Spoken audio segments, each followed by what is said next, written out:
Niñas y niños, damas y caballeros, ocupen sus localidades. Ajusten sus cinturones de seguridad. En caso de necesidad, máscaras de poesía caerán delante de ustedes en la próxima hora. Las salidas de emergencia están señalizadas y pueden ser canciones, entrevistas o fotos. Elijan ustedes. Preparen sus sentidos. Familiares y amigos, Gerardo Muñoz, Juan Pedro Rodenas y Mario Laus empiezan Tres Corazonadas. Letras, músicas y ramos generales.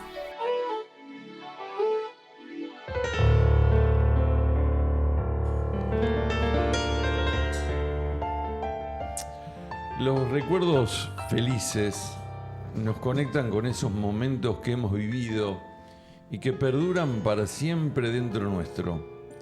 Hay canciones, personajes, instantes, libros, películas que nos emocionan toda la vida.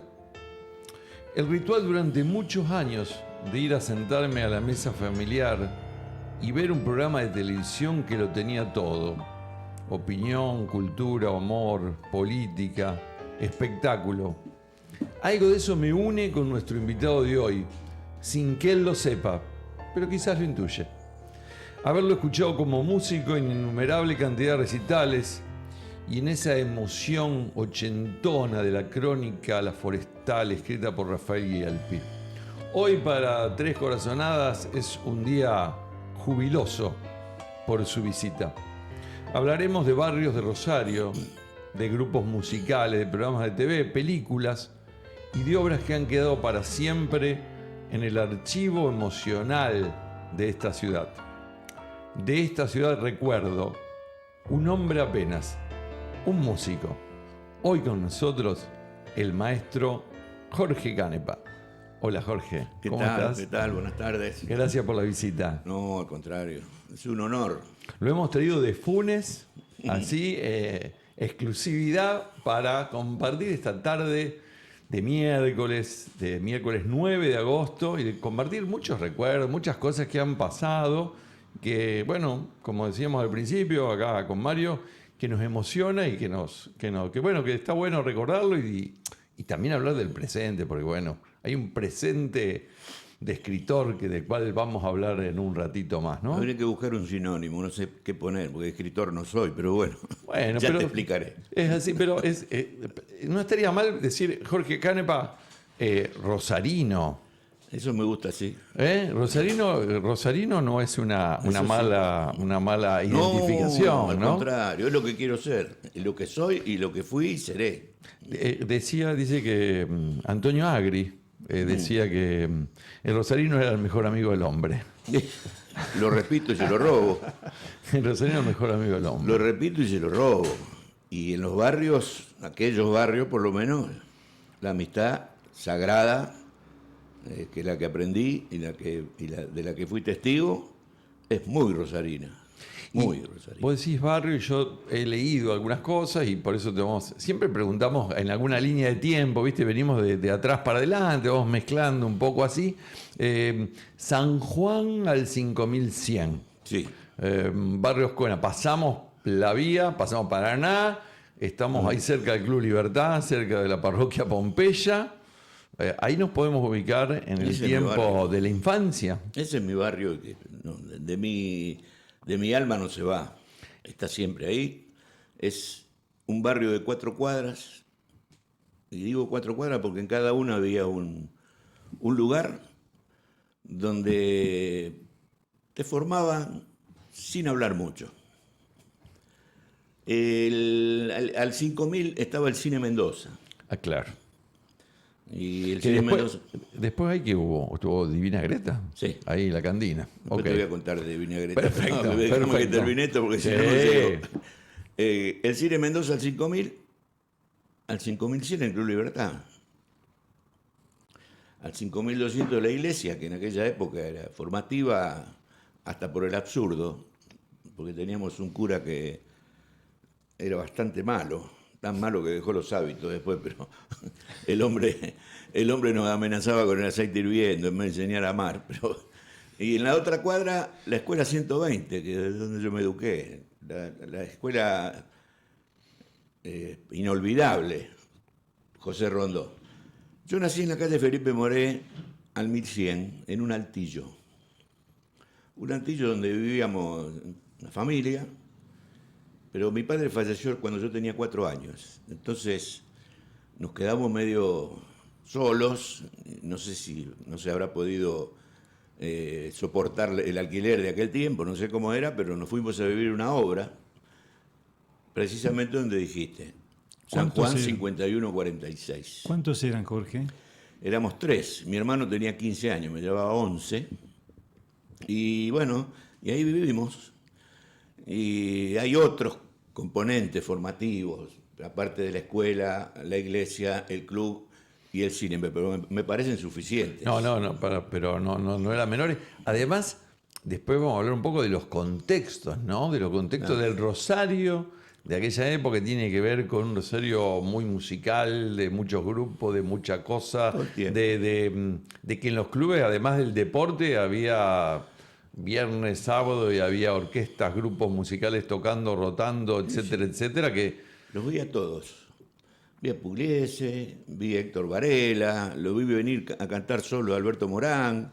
Wow. Vi las jazz que había, eran unas orquestas bárbaras. Acá había una que se llamaba Casaloma, que eran grandes músicos. Uno de ellos se fue a Italia e hizo un capote monumental. Era primera trompeta de la RAI, que eran los Corbini.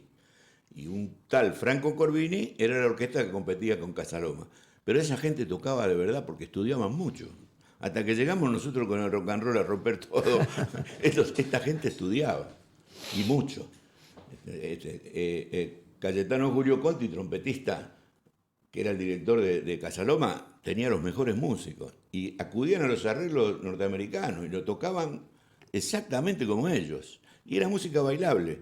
O sea que la gente iba a bailar con esas grandes orquestas. Con las típicas salen a bailar tango, un poco menos, pero bailaban. Haber escuchado Morán, la orquesta de Pugliese, wow. Bueno, pero adentro de Libertad pasaron muchas cosas, porque ese club sigue siendo, ahora, es una escuela de vida. Yo jugué al básquet mucho tiempo. Me pareció que estaba ahí. Una cosa totalmente enfrentada con lo que debe ser. ¿Vos te imaginás jugando al básquet Marta Argerich? La mano se pone a tocar el piano. Bueno, hasta que llegó más o menos unos 17 años y 18, y empecé a ir menos, y ya después no pude tocar más. Nos fuimos a Buenos Aires y me dediqué a la música. Y el contacto, Jorge Canes, va a piano, ¿viste? Porque es como indisoluble esas dos cosas, sí. ¿no? Para mí, por lo menos, sí, es indisoluble. Para el imaginario rosarino también. Pero mira, yo lo tengo tan incorporado que veo un teclado a la distancia y es como si me llamara. Lo veo como una atracción espiritual, no sé qué es eso, ¿viste? Yo andaba buscando y debe venir de varias circunstancias. Yo nunca tuve piano para estudiar. ¿Por qué? Y no era Por lo fácil que te tener conté, un piano. en aquella época no era fácil tener un piano, pero para nosotros no es que no era fácil, era imposible. Entonces nunca tuve. Nunca tuve los grandes profesores que debía haber tenido, porque yo sé que tenía condiciones. ¿Y por qué no soy un concertista? Bueno, porque estudié de otra manera. Yo me autotitulo pianista de barrio y es lo que soy. Pero recién a los 31 años me pude comprar un piano. Todo lo demás lo hice con pianos prestados de algunos vecinos y de un conservatorio. Ese conservatorio lo puse en el libro que voy a presentar el Conservatorio 18. Balbasoni. Balbasoni, efectivamente.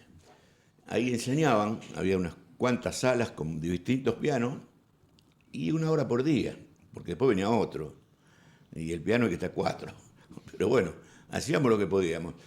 Este conservatorio Balbasoni, yo hago un relato en el libro nuevo, porque ocurrió de verdad que me fui a ver la casa, que todavía está entera, es en Mendoza al 5300. Cerca también de tu casa. Está por ahí. Es una casa con un balconcito, color gris. Pero yo sé lo que había ahí adentro. Eran todas salas con piano. Había aroma a naftalina, tenía todos los pianos de naftalina adentro, y me quedó eso, por supuesto. Entre los aromas que tengo ese. Iba todos los días ahí a tocar. Esta vez me fui a parar a la puerta y me puse a mirarla. Y me empezaron a agarrar todo lo que pasó por ahí, porque fui 8 años a estudiar todo el año y a rendir a fin de año ahí con los músicos de la Sinfónica que venían a tomar examen. O sea que estaba mirando todo eso, me acordaba que el primer año mi mamá pagó y después le fue a decir al señor Barbasoni, no puedo pagar más, así que no va a venir más mi hijo. Le dijo, usted lo manda porque está becado hasta que termine, y así fue. Mirando la casa, se paró una señora y me dijo, no hay nada acá, señores. Claro, me veo mirando una casa y no vive nadie y no hay nada. Claro. Bueno, y vos le dijiste, no, hay muchas cosas. Sí, no es que le dije, no hay señora, nada. usted no se imagina todo lo que Todo hay acá. lo que hay acá. Pero bueno, así pasó. Y viste el que piano no sé por qué. Es una pregunta que nunca pude responder, porque del mismo sortilegio que me produce un teclado a la distancia, debe haber sido que yo de chico me iba al escenario del club a mirar a los pianistas. Ahí lo vi mucho al mejor que escuché yo de Rosario, don Abel Pizzicati, un extraordinario pianista. Y cada vez que venía, él tocaba con las orquestas, lo llamaba cualquiera porque tocaba todo, y con la sinfónica también. Pero cuando venía él, particularmente, yo me iba corriendo al escenario a verlo. Tenía la mano chiquita como yo, pero la movía más rápido. tocaba. Sí. Y ahí ese fue el primer contacto, ahí en Libertad.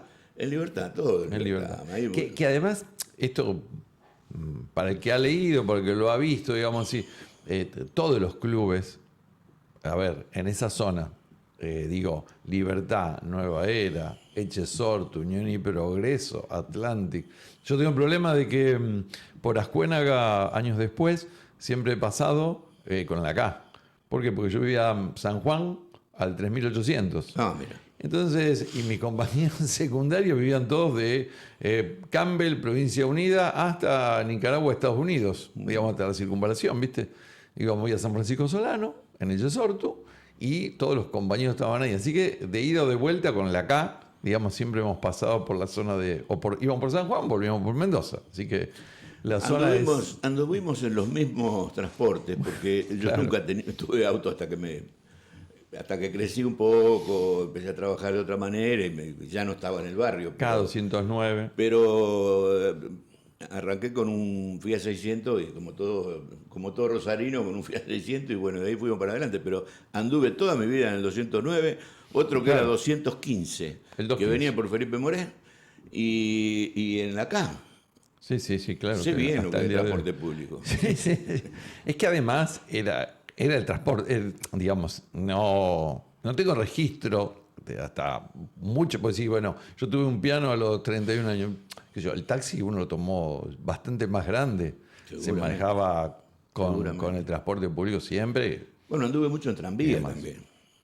Yo anduve mucho Ahí en tranvía. no llegué, pero Anduve en tranvía estuvimos porque, cerca. y me iba solo, siendo un chiquito, porque mi abuelo y mi abuelastra, que se casó 2 veces, vivían a donde ahora está la Plaza de la Guaribay, en un Boulevard Oroño. No sé si la ubican, entre Ceballos y Montevideo. Sí. La mitad de cuadra hay un árbol. Al lado del sanatorio. Debe tener 200 años. Sí. Ahí vive mi abuelo. Y yo me venía con el tranvía. Bajaba de Mendoza y caminaba hasta la casa. Mi abuelo era muy de ir al Parque Independencia, se reunía como en el programa La Tuerca con los demás viejos. Con los Y jubilados. el todos los sketch- días el los sketch del jubilados, era jubilado. un gringo, nunca aprendió a hablar castellano. Bueno, lo venía a ver en tranvía, así que anduve también en tranvía. También. Y bueno, la música, el conservatorio, pero llega un momento que se arman los grupos Sí. adolescentes, los grupos musicales adolescentes en esa década del 60. Yo te tiro 2 nombres, vos después me agregás, a ver si estamos mal. Uno es el de los Rockets Sí. y el otro es el de Pucho Alberto. Estamos Bueno, más de o menos Pucho Alberto rumbeados. es los Rockets. Y el de Pucho Alberto es Grupo 70, porque eso era Es en el más- 67. Bien. En el 62, después tuvimos 5 años juntos, queríamos armar un grupo porque ya lo habíamos visto venir. Pero no había ninguno acá. no había. Nos hicimos amigos de... Vos me dicen que sos fotógrafo. Acá había un fotógrafo importante, muy importante, que tenía galerías también. Se llamaba Carrillo. Sí. Bueno, era el papá de un músico maravilloso, ya fallecido, que era Alberto Carrillo. Era profesor de guitarra, le dimos el bajo, se lo colgó y tocaba como el mejor. Era profesor de inglés, nos traducía las letras. Y nos hicimos amigos de un guitarrista muy alto que se llamaba Elvio Báez, alias El Bagre, que revolucionó Rosario con la guitarra. Era un ídolo el tipo. Bueno, yo armé ese grupo y empezamos a ensayar en la librería Paraná, de los de Vigili, que ahora todavía son mayoristas, ¿sabes? Gente muy buena, muy buena, pero otra vez el piano. ¿Por qué empezamos ahí? Porque era el único lugar donde había un piano y podíamos entrar. El de Vigili, hijo, que tenía la edad nuestra, estaba por ahí, tocaba la trompeta. No entraba mucho la trompeta en la música que nosotros hacíamos, por lo menos para que toque solo. Ojalá hubiéramos tenido 4.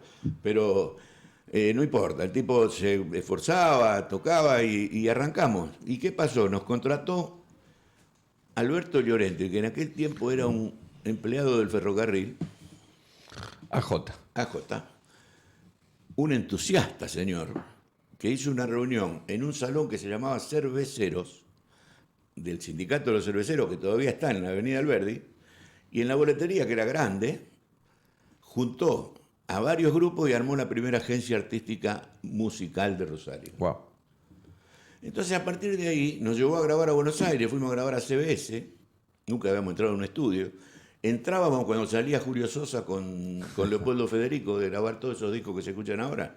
Nosotros lo vimos grabar. Y después entrábamos nosotros, unos pataduras, pero al lado de los que había ahí. Estaban todos los maestros. Pero bueno, hicimos un disquito simple que se usaba en ese época, bueno, fue una revolución. Y empezamos a trabajar 15 shows por semana. Porque había baile desde el lunes hasta el lunes. Y siempre tocábamos nosotros. Y empezamos a salir por los pueblos, empezamos a salir por los barrios de acá, por todas partes. Y eso tiene una gimnasia musical impresionante. Sí. Tocábamos bien. Una música que no es muy difícil tocar bien, pero la tocábamos bien. Y muchos con los equipos que había en aquella época. Eran todos también musicales. Bueno, teníamos sonidistas. Claro. Teníamos un sonidista que se llamaba Canato. Y había un sonidista que venía al escenario, Claro. que era un monstruo, y hacíamos lo que podíamos. Pero ¿qué pasaba?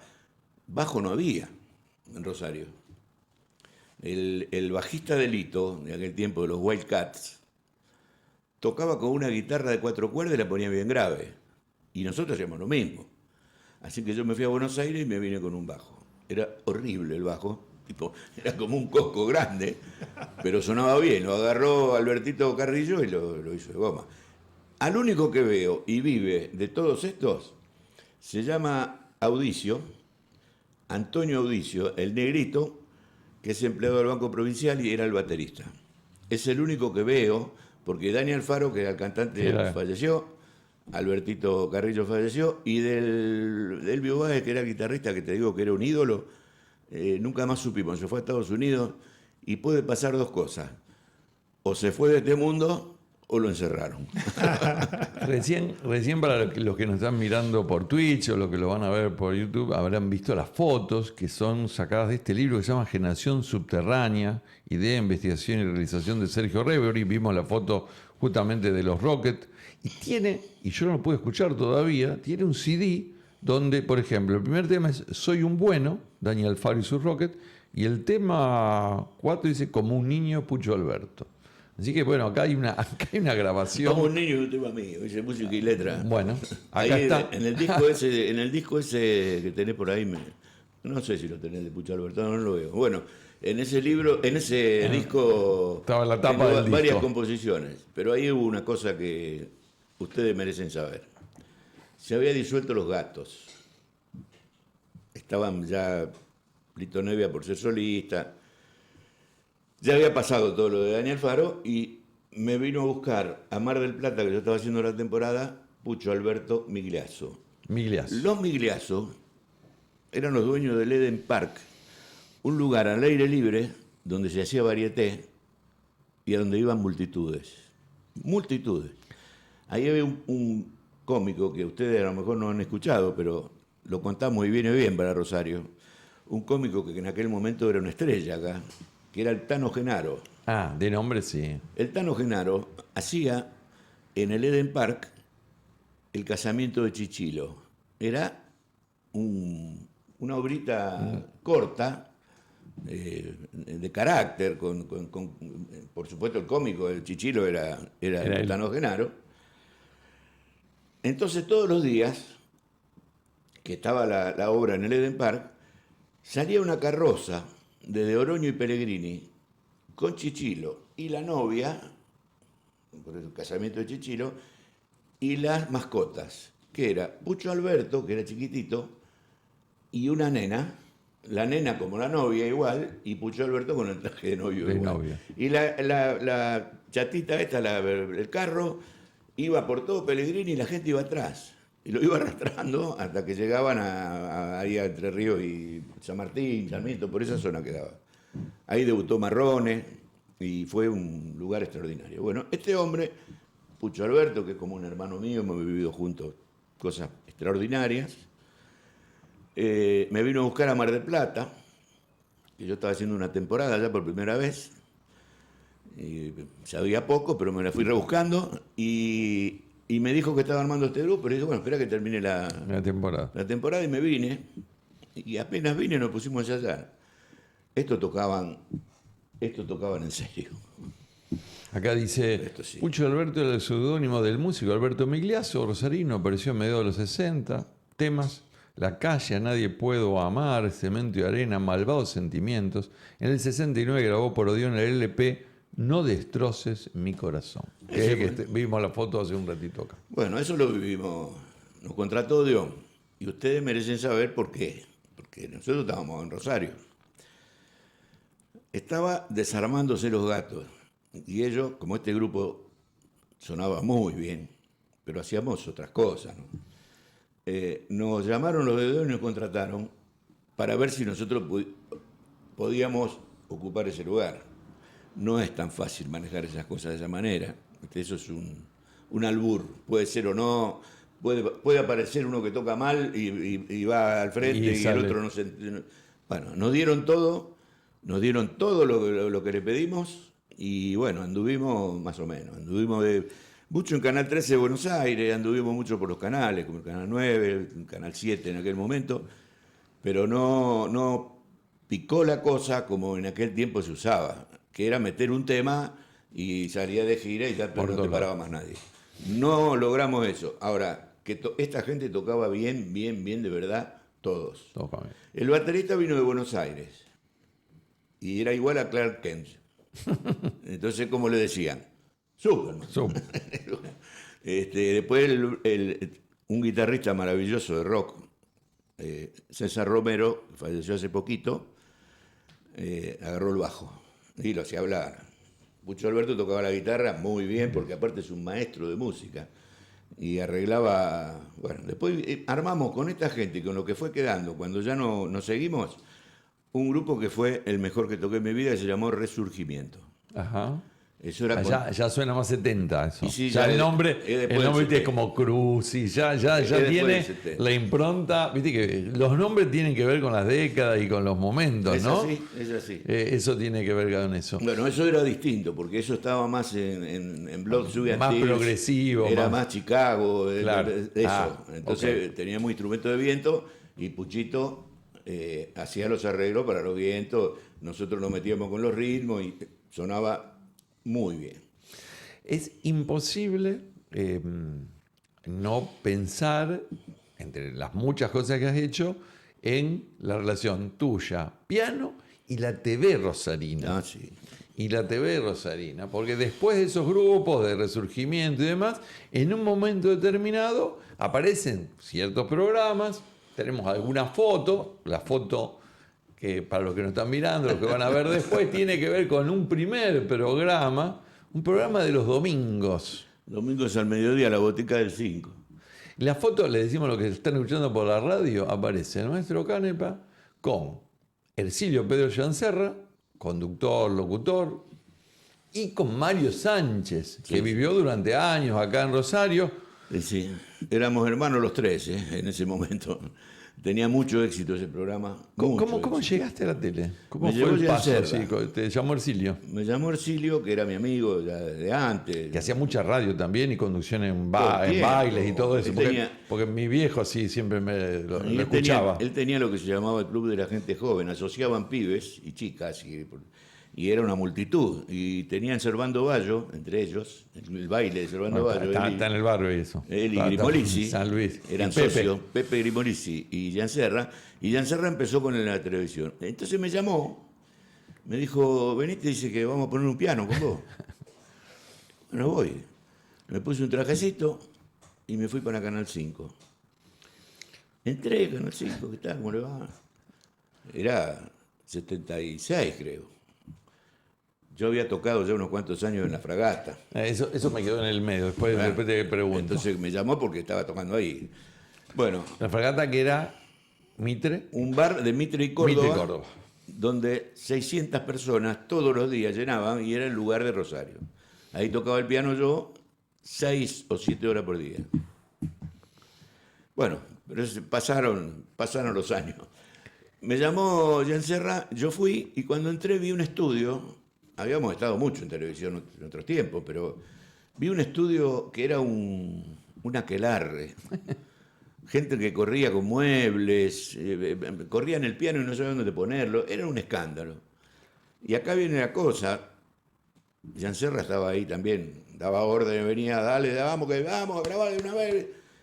Grabábamos los viernes y salía el domingo. Me arrimé y le digo, Ercilio, ¿qué tengo que hacer? Ercilio me miró, hizo... No tenía la menor idea, eso me dijo. Y me senté y me quedé ahí 25 años.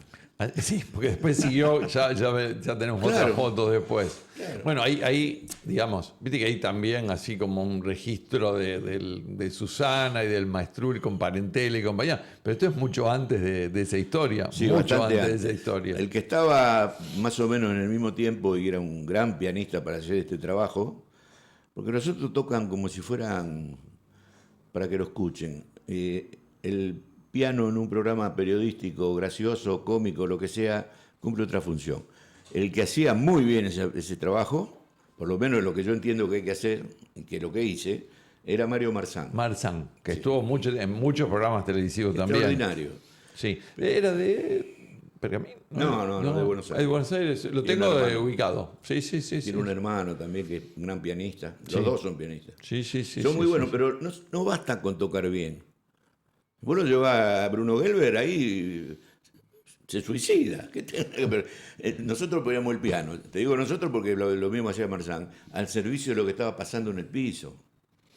Yo me iba todos los días con los diarios leídos, con la última noticia, sabiendo quién era el invitado que venía, y pasé por circunstancias bastante difíciles, bastante, quemé unos cuantos trajes transpirando de la adrenalina, porque se habían tomado la costumbre de venir y ponerse a cantar y yo los acompañaba, pero no es tan fácil acompañar sin ensayo, sin nada. Hay 12 posibilidades con las teclas y cada una es un tono, cada escala que tiene. Entonces vos tenés que acertar en esas 12 a ver dónde está cantando el tipo o la chica. No te vamos a pedir que nos digas con quién sufriste más. No, sufrí con varios, algunos me dejaron solo. Por ejemplo, Antonio Tormo, que fue un cantor nacional. El Rancho de la Cambicha. Bueno, fue compañía. una cosa increíble el éxito que tuvo ese hombre. Vino ya de viejito y Granado me dijo que lo acompañe. Sí, cómo no. Me iba a acompañar Antonio Tormo. Le digo, ¿se acuerda el tono, maestro? No, dice, no me acuerdo. Bueno, lo probé un poquito, ¿viste? Bueno, le digo, cántelo. Empezó a cantar. Arranque usted. Lo hice 1.000.000 de veces y lo sigo haciendo. Ahora me resulta más fácil. Y empezó a cantar. Amémonos, se llama el bar. El tema. Amémonos. Y empezó a cantarlo. Cantó una estrofa y media y no cantó más. Y me miraba y me decía, qué lindo. Pero, viste, yo tenía que tocar una cosa que no tenía nada que ver. No estaba la partitura, no había había nada. Y no había nada Y para bueno, ver. como eso pasaron muchas veces. ¿Vos te acordás de Moyano Vargas? Sí. Moyano Era Vargas. cantante Moyano Vargas. Vargas era cantante. Cantante, Un día- bolero. Un día entró Granado y me dice, fíjate, dice que lo acompañaron al negro que vive ese cumpleaños. Entonces dice, cuando venga a dar la noticia, él cortaba de las teletipos las noticias que venían en ese tiempo. No había esto que tenés vos. Cortaban el papel y lo arreglaban un poco y lo leía al aire. Entonces decía, descarriló un tren, Granado le hacía 5 o 6 chistes y se iba. Había mucha risa ahí. Y bueno, es el cumpleaños, dice, le digo, negrito, ¿qué vas a cantar? Dice, tengo ganas de cantar La Flor de la Canela. Le digo, bárbaro, vení, le digo, vení al piano, porque él era un cantor profesional, Claro. había cantado con todas las orquestas. Entonces, bueno, le busqué el tono, le digo, bueno, te hago la entrada, pam, pam, pam, y entras. Se puso atrás del piano, cuando le tocó, viste, vino Granado, feliz cumpleaños, negro, yo le tocaba el cumpleaños feliz, cántese algo, y me hace así él, y arranco con la introducción, pero pam, pam, pam, y, viste, tum, chin, chin, chum, macecito. Y hacía, Se olvidó la letra.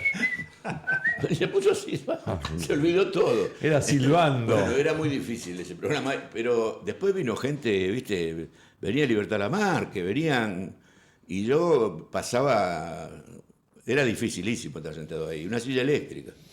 Ahí hiciste el puente entre dos programas, entre La Botica del 5 Y el clan. y el clan, porque lo nombraste a Raúl Granados. Claro, claro. Y ahí ya cambiaste la dinámica, porque del viernes para grabar para el domingo ya pasaste al programa semanal. Todos los días. Y yo producía con él, con Granados y Velasco, que era un tipo relacionado con todo el mundo, especialmente del poder. Entonces entraba, iba a tribunales, hablaba con todo el mundo y tenía las mejores noticias. Llamaba a político y se enteraba de todo. Eso era Velasco Ferrero, Alfredo. Y Alfredo era el productor general, pero nosotros le producíamos otras cosas. La vestimenta del programa la producíamos nosotros. ¿Qué le vamos a tocar a este? ¿Qué vamos a hacer con Giordano? Bueno. Pero un programa que tenía de todo, ¿no? Tenía Porque, de todo, sí. a ver, no vamos a hacer repaso porque pasaron mucho, pero Alberto Gonzalo, Dante Nazurdi, Sí. Suriani, Sí. Muñoz, que no era pariente mío en economía, Giordano, Silvio Mario Valli, el padre Aparicio, Elvio Martínez, digo los que aparecen en Hay este una, momento. hay una foto de orquesta, no sé si la tienen. Sí, ustedes. esa que Ahí está pasando, también. para los que nos están viendo ahora la está. Bueno, esto fue así, lo de ProMúsica nos mandaron todos los instrumentos. Y en una tarde hicimos ahí en el Canal 5 la foto. Ya está Alfredo atrás, está Vali con la tuba, Gonzalo tiene un trombón, Muñoz, tu tocayo, tiene tocayo. una posición, Que habla de una economía. posición castrense. sí, sí. Y Sí, Granado, que era fanático del tango, con el bandoneón. Entonces a mí me dieron una guitarra y arriba, mirá qué jovencito estaba. Y Elvio Martínez. Y el padre Aparicio el arpa, obviamente. El arpa le dieron, eso fue de Al cura Granado. se lo dieron. ¿Qué vamos a poner? ¿Qué le vamos a dar a Aparicio? Un arpa. Los chicos más jóvenes que nos escuchan hoy se pensarán en Miguel Granados, algunos escuchan a la hija, a la hermana de Miguel, a Sí, Mary, y a Pablo. o a Pablo, pero Raúl Granados fue un adelantado. Raúl Según Granado fue un mi modesto- adelantado y produjo todos estos artistas que vinieron después. Son descendientes de ese gran creador, de ese gran no era un locutor, no era un animador, era un artista. Granados tomó el ET3 a la mañana y los clientes hacían cola, para poder pautar. para la publicidad. trabajaban Granados y Monti, Gramo Propaganda, Granados Monti. Monti le escribía un micro que leía Los ingredientes. los ingredientes para el aperitivo se llamaba. Bueno, le contamos a los chicos, ya que si me decís que hay chicos escuchando, Sí. que todos los días a las 11:55 leían una cosa desopilante, la esperaba todo el mundo, era radio. Y hacían sorteo y salían de la ventana a la calle que cortaban el tránsito, y era una cosa extraordinaria. El mediodía del canal lo inventó Granados, Claro. también. Bueno, después... Con el- unos picos de audiencia increíbles. Yo no lo quiero decir porque parece mentira. No, increíble. Es una cosa asombrosa. Creo lo que que todo se el veía. mundo, todo Rosario miraba Sí, el programa. sí, y dura. Después todavía. fue, viste que después estuvo el Sabaclán, después hubo Sabaclán era una cosa que vinieron a hacer unos productores de Buenos Aires. Nos divertimos mucho porque Sabaclán tenía una cosa extraordinaria. Habían hecho una mesa delirante del fútbol con unos tipos tremendamente graciosos. Estaba el Flaco de Paz, que era un cómico bárbaro. No era cómico, era periodista, pero tenía un bis cómico y metía... Era extraordinario. Giordano, Pendino Dávila. Claro. Mirá, te cuento una anécdota. Un día llegó Olmedo al Sabaclán y vino a hacer una nota. Estaba sentado en un sillón y le tocó presenciar la mesa delirante del fútbol. Se volvió loco con Pendino Dávila. Y en vez de irse apurado, cuando terminó la nota, lo esperó. Lo llevó aparte y le dijo, seguí con la tuya, ¿eh? Seguí con esa. ¿Y qué hacía Pendino Dávila? Hablaban todos, discutían, era una cosa peor que polémica en el bar. Como hasta el día de fútbol, ¿viste? Como El es el fútbol, peor, bueno, pero eso ya lo hacían en aquella época. Y Pendino no hablaba. Entonces Granado, que estaba en la mesa, le decía, Pendino dice, ¿usted no tiene nada que decir? Sí, dice, pero permítame. Se levantaba y se iba a una tarima que había al costado y se paraba arriba de la tarima y dice, los señores no están a mi altura. y desde ahí hacia el micro. Entonces, o lo vio Olmedo y se volvió loco. Le dice, vos tenés que hacer esto todos los días. Y bueno, así fue. Por lo menos así lo veo yo, decía. Sí, la zona caliente, metía... No, y después dice, hay que dar frases. Hay una que de Granado que hasta el día de hoy nos seguimos preguntando, que es ¿dónde está la plata? ¿No? En Argentina es una pregunta que no ha perdido vigencia. No, pero por el paso y no de va los a perder, años. pero yo te digo de dónde nació. Había unas ventanitas ahí que la gente tenía que decir un número y entonces le preguntaban ¿dónde está la plata? Al televidente que estaba en su casa. Un concurso. Granado miraba a la cámara y decía, ¿dónde está la plata, señora? Y la señora decía en el 14. Abrían y había unas yogurteras, generalmente, o alguna cosa de esa. Pero la plata después la ganaban. Y era mucha, ¿eh? Había Sí. No, Qué genios del marketing, ¿eh? Espectacular. No, impresionante. Pendino Dávila también. Pendino Dávila también. ¿Dónde está Justicia? Chada, Sarreta. Yo trabajé mucho con Giordano. Con Luis. Porque primero arrancamos en el ET8 y lo mandé al foniatra y lo mandé a lo del profesor, ¿cómo se llama el profesor de oratoria tan bueno? Bueno, ya me va a salir. Advierto que estoy en el INECO trabajando el tema de la memoria, pero bueno. Pero no me acuerdo. Son mis 77, empiezo a olvidar. Está muy bien. Empiezo a olvidar los nombres. Está muy bien. Bueno, y ahí empezó a prepararse de otra manera, Giordano. Porque él trabajaba en la municipalidad en el Parque y Paseo. Parque y Paseo, en los jardines del Parque Independencia. Entonces tenía mucha fibra. Un día vino el ET8 con lentes negros y había ido a comentar para el ET8 a Córdoba. Se ve que lo conocieron, no sé qué pasó en la cancha de Córdoba, no sé en cuál, podrá ser la de Talleres, y creo que le tiraron un trompadón. Él, ¿viste? Era un deportista, había sido jugador de fútbol en la primera de Ñur. Bueno, pasó, pero parece que lo rozaron, ¿viste? Y apareció con unos lentes negros así grandotes. No, dice, no puedo andar así con el golpe que me dieron. ¿Qué hizo Granado? Que no tenía nada que ver con el ET8. Lo escuchó, le dijo, venite al programa, pelado. Y el pelado apareció en el canal con los lentes. Con los lentes, dijo, fui agredido. Y empezó un personaje, pasaron cosas maravillosas. Nos divertimos mucho con Cataño, aquel que era presidente de Ñur. Sí, Walter, el papá de... Extraordinario, sí. Nos divertimos Walter. mucho, nos reímos. Fue el presidente cuando vino Maradona. Por supuesto, era un genio. Fue el presidente cuando vino Maradona. Bueno, nos divertimos mucho con Vesco, muchísimo, porque eran gente, bueno, nos reíamos todos más que ahora. Y está bueno reírse y recordar también. Fuera del micrófono, justamente recordaba que esta es la ciudad de la melodía. Ah, sí. Así que también era la ciudad de la alegría y de la amistad, ¿no? En No, ese acá se momento. reía mucho la gente. Fundamentalmente en el barrio, donde nunca salíamos. Nadie venía al centro, y es más. Ustedes son universitarios. En el barrio nuestro, recuerdo a 3 personas que se recibieron en la universidad. Los demás no fuimos ni en joda. Un amigo nuestro, ya fallecido, al que le he dedicado varios capítulos de mis libros porque fue un personaje, llamado el Pato Llana, se compró un guardapolvo y se tomaba el 209 y venía a medicina, porque quería ver cómo era la cosa ahí adentro. Y andaba con el guardapolvo y no entendía nada, escuchaba clases, andaba por los pasillos, miraba Hizo a la la chica. experiencia universitaria. Hizo la experiencia universitaria. Estaba buscando una médica, me nadie, parece. no había, no, pero es que no había, ¿viste? Nadie venía a la universidad en ese tiempo. Tampoco yo. Yo hice primario y secundario, no tengo más nada. Me terminé escribiendo libros de caradura. No, pero bueno, es que no había, no podíamos, no accedíamos económicamente. Entonces, difícil, adentro del barrio era todo risa.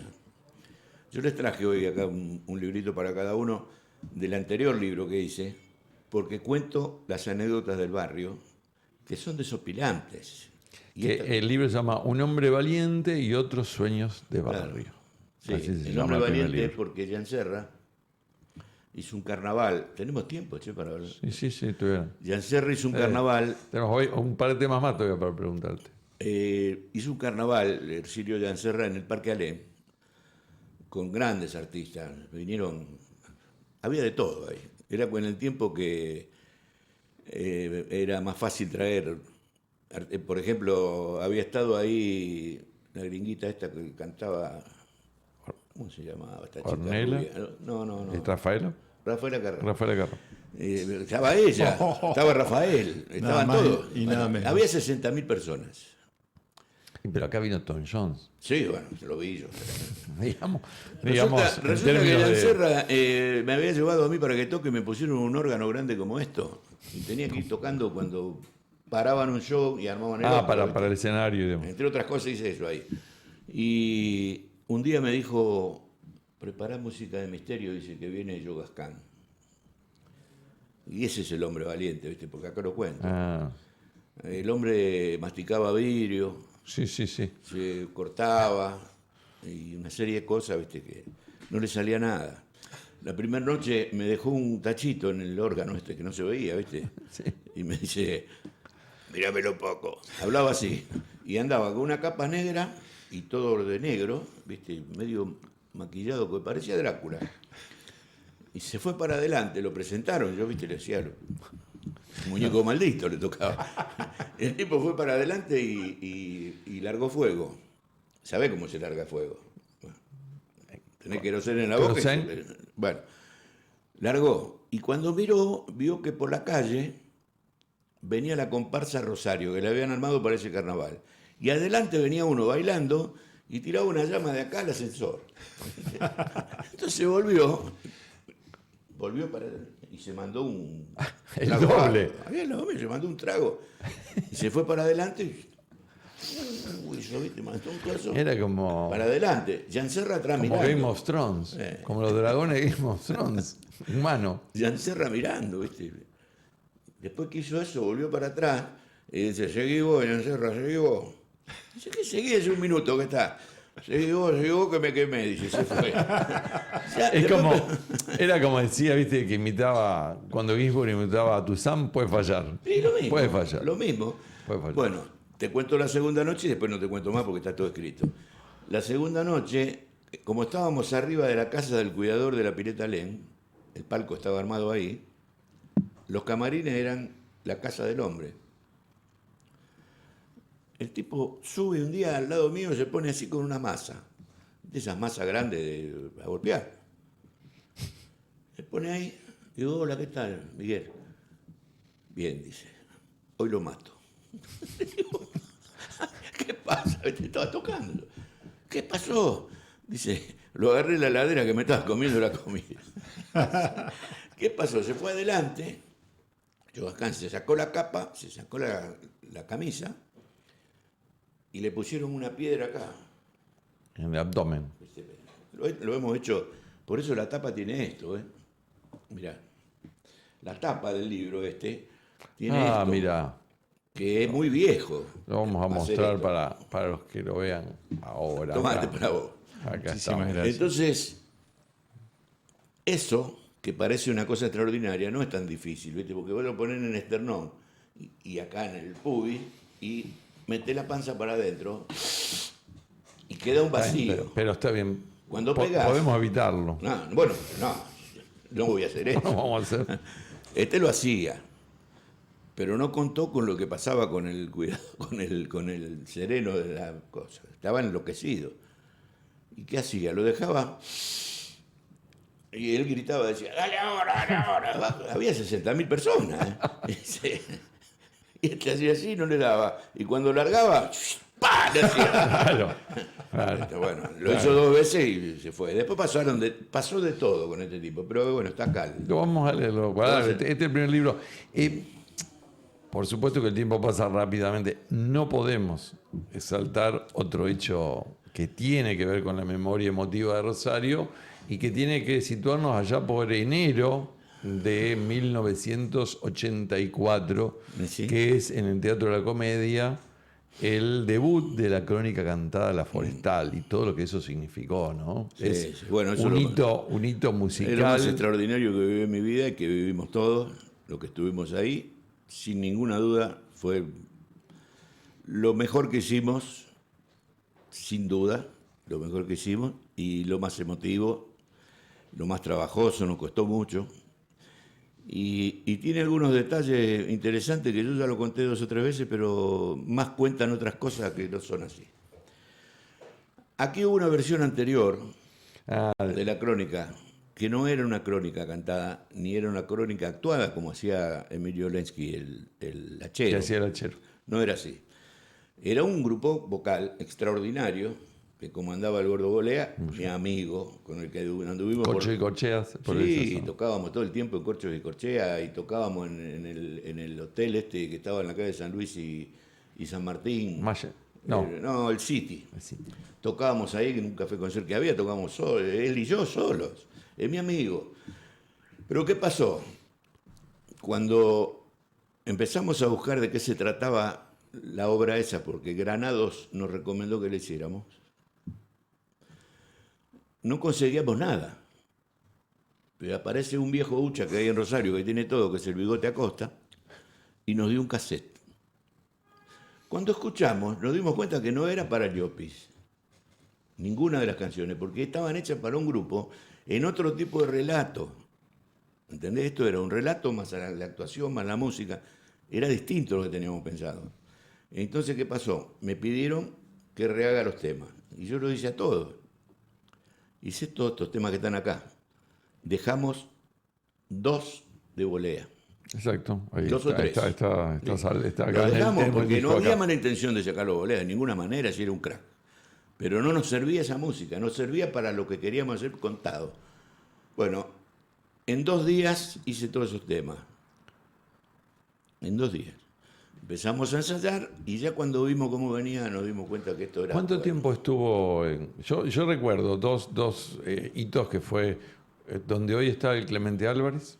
Lo charlamos con Rafael Yelpi, donde está el Clemente Álvarez, que había un baldío En en ese terreno. momento, un terreno que iban los circos y demás, que ahí se representó la Forestal y después un cierre en el Monumento a la un Bandera. monumento, sí, pero me llama más la atención lo de donde está el hospital ahora, porque hubo un paro de transporte ese día. Y la gente venía en camiones. Parece mentira, ¿viste? Es difícil contar esto a esta altura de la Suárez, pero fue así. Sí, no, pero era Y impresionante la hubo cantidad de un gente número que de había. gente, yo estoy acostumbrado a ver gente adelante, ¿viste? Pero en un terreno, para una obra de teatro, con paro de transporte, y artistas rosarinos, en Rosario, es poco probable que suceda de nuevo. Hubo una Pasó eso. presentación en la que estuvo Hamlet Lima Quintana Sí. y nosotros con Gerardo asistimos.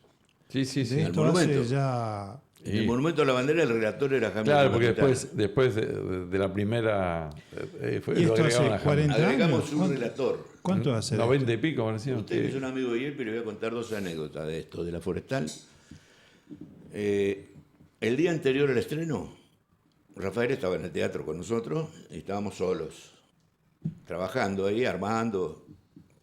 yo tenía un piano vertical, porque en la comedia no había piano, o sea que trabajaba de espalda a lo que tenía que musicalizar. Una cosa bien rosarina, y así fue.